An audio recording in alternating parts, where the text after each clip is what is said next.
Good morning, friends. Becky Edwards here, Purpose Driven Motherhood. It's really bright out here, so I have my sunglasses on. I have been learning a really cool lesson about contrast. A couple of weeks ago, maybe 3 weeks ago, we went to Palmyra, New York, and also New York City and Washington, D.C. It was a trip our family's been dreaming of for long time. And I had in my mind that when you go to the Sacred Grove in Palmyra, it would be like the pictures, like all the paintings I've seen my whole life. I've never gone, and I always saw these beautiful paintings and pictures of of green or blossoms. That it would be a pretty sunny spring morning, and the sunshine would be there, and that it would just be warm and maybe cool, but a really peaceful, amazing feeling. And when we left for our trip, blossoms had already started to come out in northern Utah. So I just expected that. And we even, the weather said it would be pretty good weather, so we didn't bring coats, we just brought jackets. So we get there and it is like dead winter. It was so ridiculously cold and windy and snowy. We even had hail. And anyway, so I had, I fought some disappointment. I was really fighting with the energy and feelings of disappointment. And when we got back, I still had a pretty cool experience in the Sacred Grove. But when we got back, and now the blossoms in northern Utah, when we got back, were just, just so pretty. And I found myself feeling sad. Like, instead of enjoying the blossoms so much as I would normally, I was like, we didn't have this where I wanted it. Anyway, kind of a funny thing. And, I've got coaching tools and I was able to let that go. But in the meantime, what has happened is in the last little while, I have appreciated the beautiful blossoms of springtime more than I ever have in my whole entire life. Like yesterday, I kid you not, took 3 walks outside. I could not get enough of nature. It was like perfect weather. I took a really long walk in the morning for over an hour, maybe an hour and 20 minutes or something, in a park that's near my house that is just really quiet because there's no playground. It's like an HOA kind of senior kind of place in the neighborhood right next to us. And it's just nice and quiet, and I just yummied up those blossoms. I even made a blog post about I couldn't stop stopping and taking pictures and smelling them, and brought me so much joy. And then I get to my office, and late in the afternoon, I took another walk out on the trail behind my house, my office, which is what I am on now. And then first thing when I get home, I want to take my granddaughters and my husband and anyone in the family who wants to go smell those beautiful blossoms. And I was like, wow. In fact, while I was smelling them again last night, I remembered having this thought. Wouldn't it be amazing if we could switch it where the leaves showed up in the spring for a few weeks and then the blossoms showed up the whole rest of the spring, summer, and fall? Wouldn't that be awesome? And the thought popped in my mind, but Becky, would you appreciate it like you do? And I thought, no, of course I wouldn't. Of course I wouldn't. I think it's one of the reasons why tulips bring so much joy and delight every spring. Oh my goodness, do you not love tulips? Oh, I love tulips. We have beautiful red and yellow and orange tulips that pop up in our yard, in the front yard, and I love it every single year. And yet they're so short-lived. And is that not part of the reason that they bring us so much joy? Is that we know that they won't be here forever, so we appreciate them so much. So I've been thinking about that a lot. Yesterday, I had a conversation with a lady who is dying.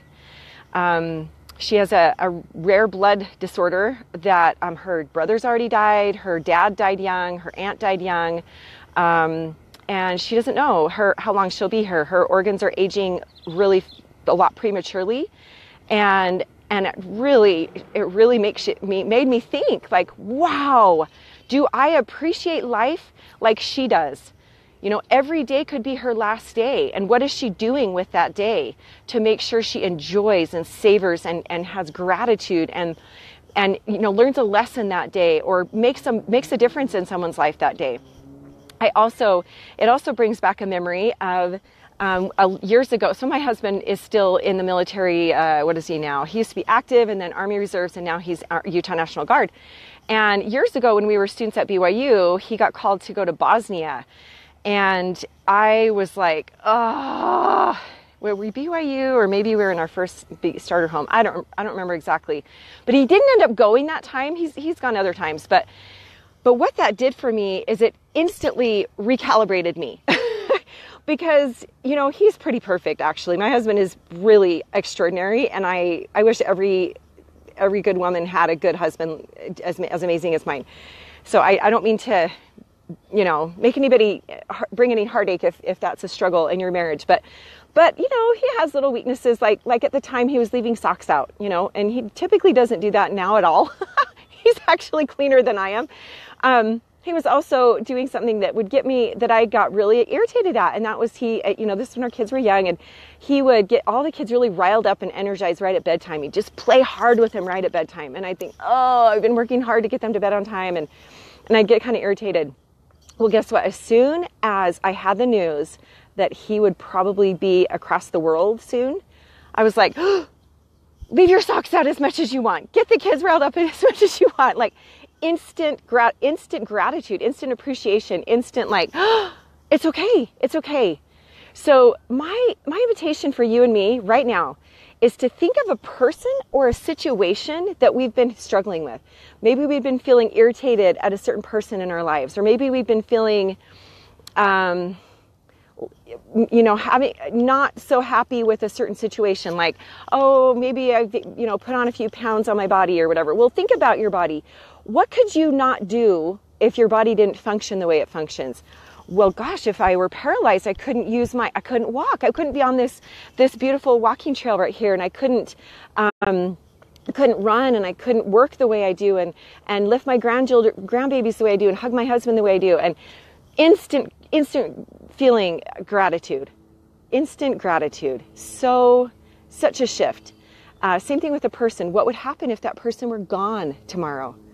What would you wish you would have appreciated today? So that's my invitation, is to just recalibrate, knowing that attitude of, oh, now that it's gone, I appreciate it. In fact, I'm going to tell you one more quick story. I don't remember this guy's name, but my husband loves this story. And it's a guy in the military, gosh, years and years ago. Was it World War II? Years ago. The Man Without a Country. Maybe you know this story, where he was just this arrogant, prideful guy who, I believe, if I remember right, he betrayed our country. And then in his court hearing, his court trial, the judge just finally decided, like, he basically he didn't like America at all. And he's like, okay, well, guess what? For the rest of your life, you will be under military guard, and you will not ever step foot on America again. And so if I remember the story right, he then was put on Navy ships for the rest of his life with a guard all the time. And they were not allowed to ever speak about America or what's going on in America, or say the word America, or show him a flag or a newspaper from America or anything. He appreciated America so much through that trial. He hated it earlier, and then by the time he died, he just anything to get some news about America.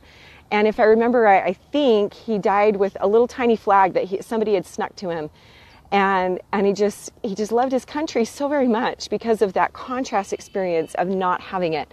So let's not wait till somebody we love dies. Let's not wait until some catastrophic thing, or, you know, this man having to leave his country. Let's choose gratitude now by saying, well, what would my life be like if I didn't have X, Y, or Z, this person, this body, this situation, whatever. And then let's move into gratitude. It's such a better place to be anyway. So have a great day. Love you guys.